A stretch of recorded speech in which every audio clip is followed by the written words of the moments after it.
In this video, we're going to take a look at section 1.11, Formulas in Literal Equations.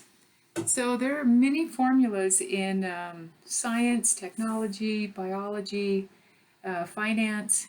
Formulas are everywhere. And there will be times where you'll have to take a formula and solve it for a different variable. The steps for solving the formulas are the same steps as solving an equation. You want to follow the same steps to isolate a particular variable. So let's take a look at our first example. We've got the given formula arises in the technical or scientific area of study shown. Solve the indicated letter.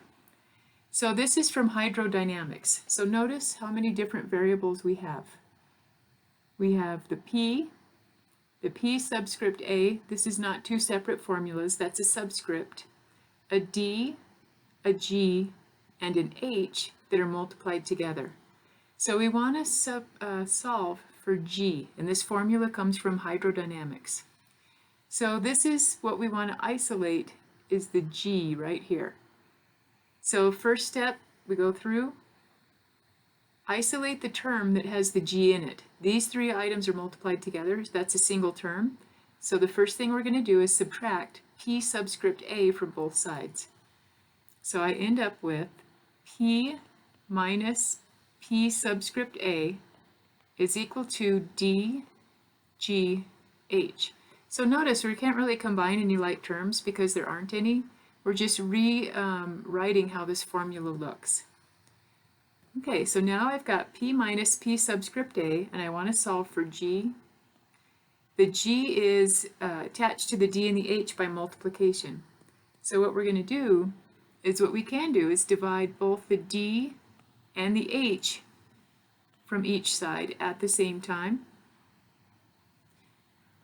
The D's cancel, the H's cancel, and what we're left with is a formula in terms of G. So we're left with a single G is equal to P minus P subscript A divided by DH. And that's our formula rewritten for a different variable. Next one, we have a formula arising in technical or scientific area. This one is capital T equals C plus D divided by V for D, which is traffic flow. So the first thing we do is take a look and see where is the D. Okay? Well, usually we add first, right, or subtract to remove this term, but this entire expression is divided by V. So our first step in this one is multiply both sides by V. So I'm going to take it and let me write the formula and then I'll show a little bit more here. C plus D divided by V. So the first step is multiply both sides by V, this entire expression. So I end up with T times small case v is equal to, these V's cancel, C plus D. Now we can go ahead and isolate the D by subtracting C from each side. We're not going to have any like terms, so we're going to end up with capital T times V minus C is equal to D.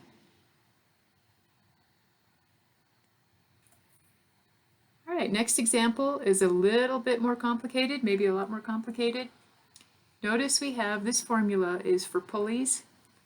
We have 2mg, A is equal to 2mg divided by capital M plus 2 times small case m. And this capital M is what we're trying to isolate. So this one's a little bit trickier because that capital M is on the denominator of a fraction. So think of the left-hand side, the A is over 1. And what we're going to do is cross multiply. You can take 1 times 2mg equal to A times capital M plus 2m. Okay, so we're solving for the capital M.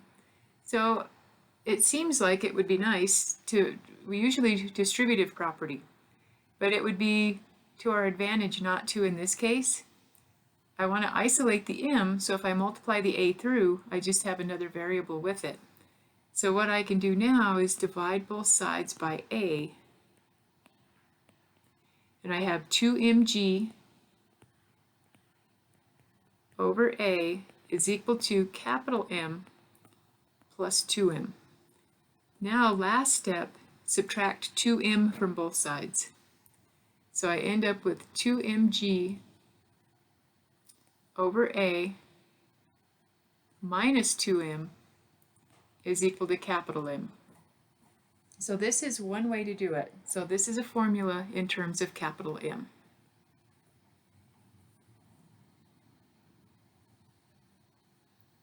All right, so next example, we have a formula for a future value in an account that earns interest. So our formula, capital A is the future value, that means what's your account going to be worth later, is equal to P, which is the principal, that's the amount of money you put in the account right now, times 1 plus the interest rate that your account earns to the power of T, which is time. And this is time in years. So we want to solve the formula for P. So to solve the formula for P, notice it's connected by this 1 plus r to the t. Divide both sides.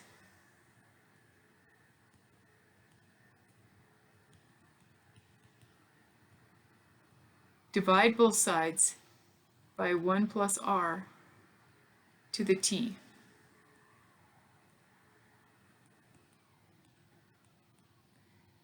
These cancel, and our formula, P is equal to A, capital A, divided by parentheses 1 plus r to the t. So now part B says, how much would you have to deposit today in order to have $7,000 in 6 years in a bank account that pays 5% interest? So we want to have $7,000, that's our A, that's our future value. 6 years is our time T, and then the interest rate is 5%. As a decimal, that's 0.05. So the formula makes it convenient, rewritten for P, so now I can substitute. P is equal to 7,000 divided by 1 plus 0.05 to the power of 6. All right, so let me get the calculator. So what you want to do to make sure we simplify is we have 7,000 divided by, add 1 plus 0.05. So you want to type this in the calculator so that you have 7,000 divided by parentheses 1.05 to the power of 6. And you want to make sure that it's taking it in the right order of operations.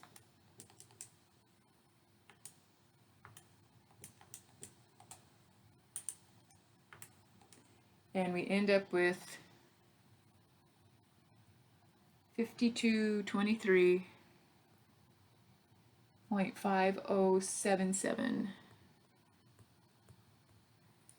We want to, let's see, a decimal rounded to 2 places. So we're going to have to deposit $5,223.51. All right, I'm going to leave the last one up to you.